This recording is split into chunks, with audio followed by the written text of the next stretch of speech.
porque é um método novo de filmagem, eu não sei se vai ficar bom, mas estou aqui para estar ensinando. Hoje eu vou falar muito rápido. A introdução vai ser a abordagem nesse curso de engenharia civil, dando noções básicas sobre as avações subterrâneas e os elementos de engenharia relacionados aos túneis. O objetivo dos túneis é permitir uma passagem direta através de certos obstáculos que podem ser elevações, rios, canais, áreas densamente povoadas. São elementos de transporte, com exceção daqueles usados em mineração. São, por exemplo, podemos falar de túneis ferroviários, rodoviários, de metrô, de transporte de fluidos e também no transporte de água, e a finalidade pode ser tanto para a obtenção de energia como para abastecimento de populações. Os túneis são também frequentemente usados em barragem, como obras auxiliares, através das quais as águas do rio são desviadas, a fim de permitirem a construção das estruturas da barragem no leito do rio.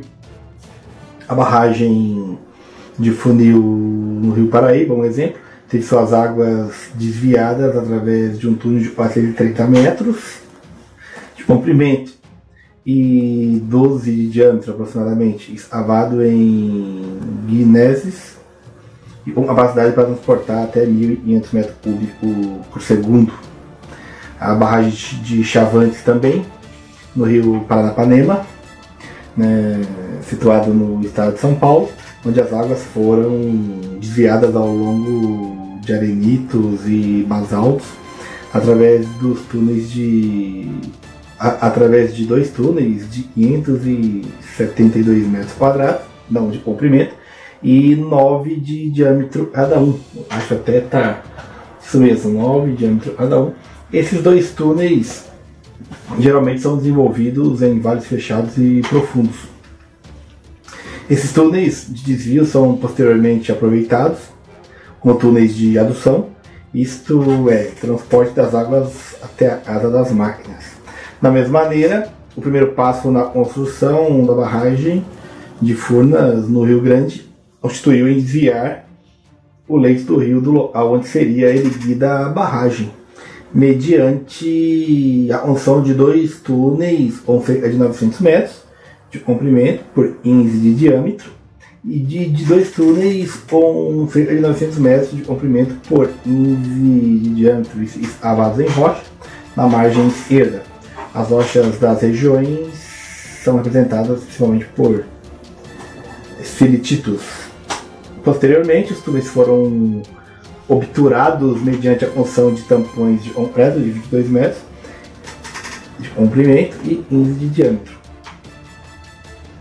Então, a influência dos fatores geológicos é o tema da nossa disciplina nessa aula de hoje. A escolha do alinhamento básico de um túnel é governada primeiramente pelos interesses do tráfego e transporte. A locação exata é controlada pelos fatores geológicos e hidrológicos particulares da área do túnel.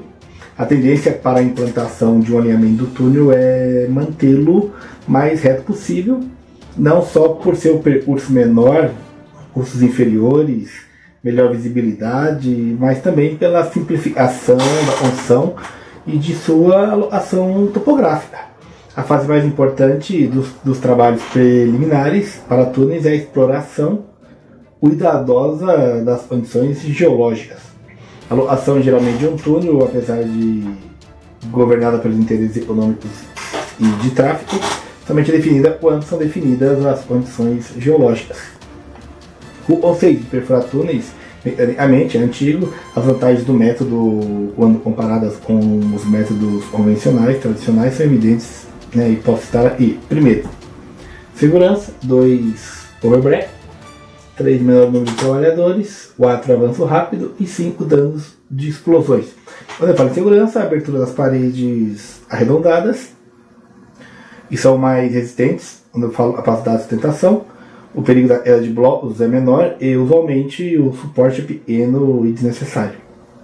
Overbreak, em túneis que exigem um revestimento, a economia de concreto será grande, uma vez que existirá overbreak causado pelas explosões. Menor número de trabalhadores, sempre menor comparado aos números convencionais de escavação. Avanço rápido, dano de explosão. O método mecânico elimina essa perspectiva, não causando danos às propriedades em áreas densamente habitadas ou no próprio material encaixante do túnel. Aqui segue um modelo do túnel, do TBM, Túnel Boring Machine, né, quando falo de geoparâmetros, né, e aplicabilidade da construção mecânica através dos TBMs, das tuneladoras, é importante garantir as condições de segurança e a viabilidade econômica do empreendimento, efetuando uma adequada caracterização geológica e geotécnica do maciço a ser escavado, sendo necessário levar a cabo uma meticulosa identificação das diferentes formações geológicas que compõem, bem como a definição dos parâmetros geotécnicos que caracterizam cada uma delas, né, cada um dos fatores, dos métodos. E a condição hidrogeológica do maciço deve ser investigada, apurada e definida, sendo uma das principais em termos de escolha do método de escavação. Em termos gerais, é de toda a importância relativamente aos parâmetros físicos identificar o material a escavar, o seu grau de alteração, expansabilidade e descontinuidade, aos parâmetros mecânicos, resistência e deformabilidade do maciço, e aos hidrogeológicos, a pressão neutra, a permeabilidade e possível existência de aquíferos. Outros tipos de parâmetros a ter em conta na escavação de um túnel é que se prende essencialmente com a técnica de escavação escolhida. São os parâmetros de construtibilidade, como exemplo, a propensão do solo a colar a abrasividade. Isso eu citava o nosso amigo Almeida de Souza, na sua biografia de 2005. De notar, e é de extrema importância efetuar prospecções e análises ao longo do decorrer da obra, visto a construção de um túnel ser efetuada em meio subterrâneo. A heterogeneidade do maciço em profundidade poderá provocar dissabores à construção e a caracterização do mesmo não for devidamente executada e atualizada preferencialmente em cada avanço. Assim, então, é possível ajustar a técnica utilizada por forma a otimizar seu desempenho. Como referido, já dito, a correta caracterização do maciço a escavar é a única forma de tornar a escavação de um túnel um empreendimento seguro e economicamente viável. Com o conhecimento desses parâmetros, torna-se possível a escolha técnica da escavação que mais se adequará a uma determinação ou a um determinado maciço, mas também ao tipo de túnel a ser escavado. A finalidade a que o túnel se destina se prende com seu comprimento, área de seção transversal, tipo de acabamento final, entre outros, influencia em simultâneo com as características do maciço amplamente a escolha do tipo de TBM a utilizar.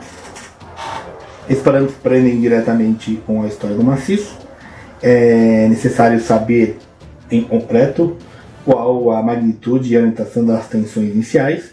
Para a escavação mecanizada com tuneladoras é necessária informação sobre os seguintes parâmetros: tensões principais, tensão vertical, raio de tensões totais, raio das tensões efetivas ou coeficiente de impulso em repouso e grau sobre consolidação. De referir, e em túneis profundos, para além da ação da gravidade, um aspecto altamente condicionante de estado de tensão inicial são as forças de natureza teutônica originadas no interior da crosta terrestre. Os parâmetros físicos, né, o grupo de parâmetros mais extensos, sendo que para uma boa caracterização do maciço é necessário o conhecimento do maior número de parâmetros possíveis. Parâmetros de identificação. Os parâmetros de identificação são de extrema importância, nomeadamente quando se pretende fazer uso de uma tuneladora de frente pressurizada. É necessário ter o conhecimento mais preciso possível sobre a granulometria do solo, porosidade e o teor em água para a determinação do modo de confinamento de frente à tuneladora, bem como necessário o tipo de aditivos a utilizar nesse confinamento. Os parâmetros que devem ser determinados são peso, volume, teor de água, grau de saturação, índice de vazios, limites de Atterberg, porosidade, características granulométricas, atividades de fração argilosa e características mineralógicas e petrográficas. A apreciação global do maciço. A apreciação global do maciço pode ser efetuada com recurso à análise de parâmetros de fácil determinação, tanto em laboratório como em campo. Alguns parâmetros que se transmitem à qualidade global do maciço são os seguintes: índice de alteração, índice de qualidade e índice de continuidade. Descontinuidades: na escavação de túneis relativamente especiais em maciços rochosos, a estabilidade desta está diretamente ligada com a descontinuidade do maciço, como toda informação passível de ser determinada sobre a descontinuidade torna-se uma valia para todo o projeto. Genericamente, a informação a ser escolhida é densidade de descontinuidade, número de famílias e características de famílias, que são orientação, espaçamento, persistência, rugosidade, abertura, material de preenchimento, tensão de corte e origem, e se há xistosidade, plano de estratificação, diálise, fissuras ou mesmo falhas. Quando eu falo dos parâmetros hidrológicos, a hidrologia é um elemento predominante toda a afecção do maciço, isto é, a sensibilidade do maciço, a água, as variações higrométricas que se referem aos níveis de água em rios, lagos e represas, índices pluviométricos, entre outros. Estes são elementos importantes para a determinação do suporte imediato a fornecer ao maciço. E as variações térmicas são importantes na definição da alterabilidade do maciço. Quando eu falo química da água, após verificar os parâmetros anteriores, torna-se evidente a importância da composição química da água subterrânea. Esta poderá afetar em larga escala o tipo de cimento a ser utilizado no suporte, bem como a duração das pregagens instaladas, tornando-se de extrema importância aferir essa composição. Quando eu falo dos parâmetros mecânicos, esses parâmetros dizem a respeito ao comportamento, capacidade e geomecânica dos maciços. Como já de conhecimento geral, a mecânica das rochas é distinta da mecânica dos solos, sendo portanto necessário referir aos parâmetros separadamente. Quando eu falo dos maciços rochosos, e concerne a mecânica das rochas, a distinguir a resistência da matriz rochosa da resistência do maciço devido aos efeitos das escalas existentes. Em relação à matriz rochosa, é necessário determinar parâmetros que caracterizam a sua resistência como, vamos lá, resistência à pressão uniaxial, resistência à tração, resistência ao corte, índice de resistência. Relacionando esses parâmetros com os parâmetros físicos, como é o caso da descontinuidade e da higrometria, é possível ter uma indicação da resistência do maciço, contabilizando assim o efeito da escala associada. Importantes são os parâmetros referentes à relação tensão-deformação do maciço, por forma a analisar a interação maciço-estrutura. Torna-se, portanto, necessário avaliar parâmetros como o módulo de Wing, coeficiente de Poisson, anisotropia, fluência e potencial de expansão. Quando eu falo potencial de expansão, é o índice de expansão, no qual eu posso falar de pressão de expansão, a deformação nula. Com o intuito de verificar o comportamento de obras subterrâneas aos sismos e às explosões artificiais, avaliar também parâmetros como velocidade de propagação de ondas, amortecimento e módulos dinâmicos. Quando eu falo de maciços terrosos, na análise mecânica dos solos, o tipo de solo a escavar e o método de escavação definem se a análise é realizada para as condições drenadas ou não drenadas. A resistência de um maciço, efetuando uma análise drenada, caracteriza-se essencialmente pelos seguintes fatores de resistência em tensões efetivas: ângulo de atrito ou lesão. As escavações em solos saturados de baixa permeabilidade torna-se necessário fazer uma análise não drenada. A presença de água no solo leva a uma análise em termos de tensões totais, sendo parâmetros de resistência aos parâmetros não drenados. Quando eu falo de resistência ao óleo do solo e número de estabilidade. A semelhança da análise feita para as rochas em maciços terrosos, é necessário avaliar os parâmetros de deformidade do maciço. Estes parâmetros são idênticos àqueles que se determinam para os maciços rochosos, como módulo de deformidade, coeficiente de Poisson, influenciados pela anisotropia do maciço e a sua heterogeneidade e fluência, entre outros. Em termos dinâmicos, os mesmos parâmetros devem ser auferidos para uma correta e completa caracterização do maciço. Quando eu falo dos parâmetros hidrogeológicos, a presença de água no maciço condiciona amplamente tanto o método de escavação de um túnel como a sua viabilidade. Como tal, é de extrema importância ter conhecimento de parâmetros relacionados com a presença de água no maciço, como permeabilidade isotrópica, permeabilidade anisotrópica, carga hidráulica, gradiente hidráulico, localização do nível freático e caudal percolado.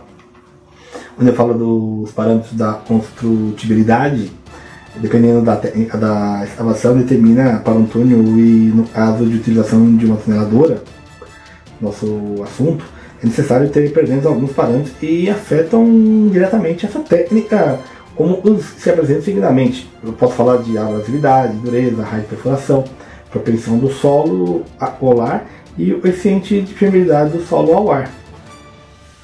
A aplicabilidade dos geoparâmetros à escavação mecanizada com TBMs. Esses parâmetros e caracterizam o maciço estão diretamente ligados ao tipo de técnica escolhida para a escavação do túnel e, por consequente, a máquina a utilizar. O dimensionamento de uma tuneladora no que toca a sua cabeça de corte, ferramenta de escavação e estabilidade do túnel e da frente de escavação depende em tudo desses parâmetros que eu estou citando.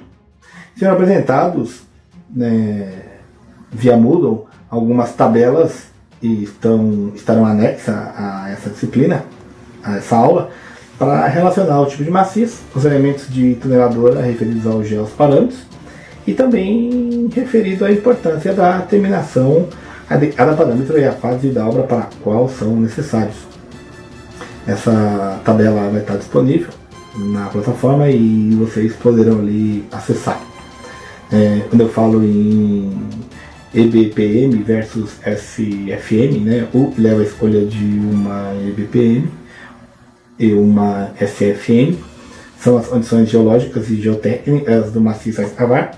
Sobre a geologia é necessário conhecer parâmetros como tipo de solo, rocha e suas características geológicas, parâmetros de resistência do maciço, tamanho do grão e respectiva curva granulométrica, permeabilidade e localização do nível freático. Sendo que a presença da água tem um impacto determinante na escolha da máquina. Uma mudança simples na geologia ou a presença de água leva a alteração do tipo de máquina, desde uma máquina de frente aberta para uma totalmente pressurizada.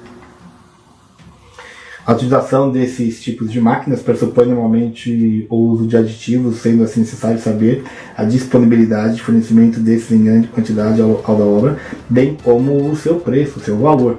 Os prazos a cumprir também poderão afetar esta escolha, visto que no caso de uma SFM é necessária a instalação de uma central de tratamento de lamas cuja saturação é de ter em consideração, visto se tratar de instalações industriais de grande porte. Em termos de velocidade de avanços, esses são distintos.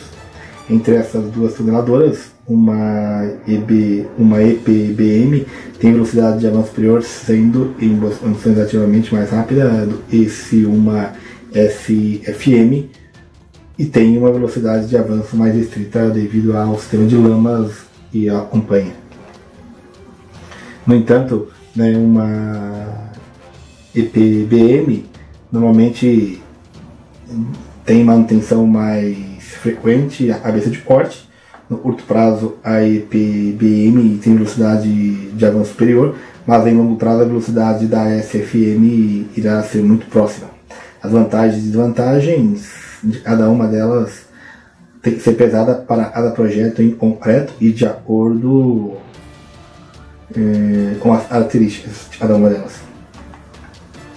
As SFMs, concebidas para escavar solo ligeiramente mais grosseiros, desde os sites mais grosseiros até asfalto, fino ou médio, com permeabilidade entre 10 e 7 metros por segundo e 10 metros por segundo, sendo e para solos mais finos poderão resultar em problemas na central de lamas quando da requalificação destas, visto que as lamas utilizadas na SFMs, como já referido aqui, serem criadas com bentonite.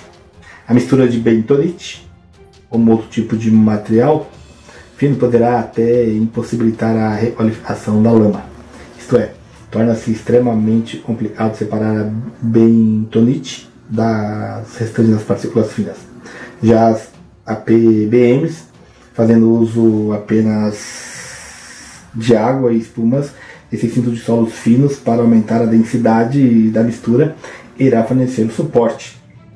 Assim, o seu campo de utilização vai das argilas até a areia média, podendo, em última instância, ir até as areias mais grosseiras com permeabilidade a variar em intervalo de 10 elevado a menos 3 metros por segundo ou de 10 a 12 metros por segundo, sendo as de muita baixa permeabilidade, sendo necessária a utilização de espumas mais molhadas, ou seja, com maior quantidade de água.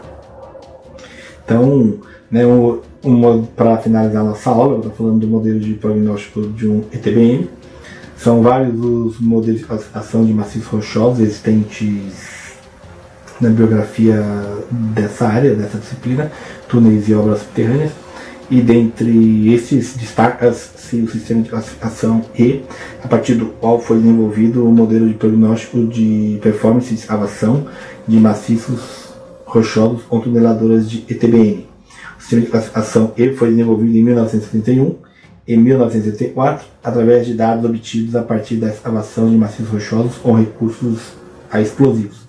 Esse sistema sofreu uma atualização em 1993, com análise de 1.050 novos casos, e outra em 2002, onde foram estudados 900 novos casos.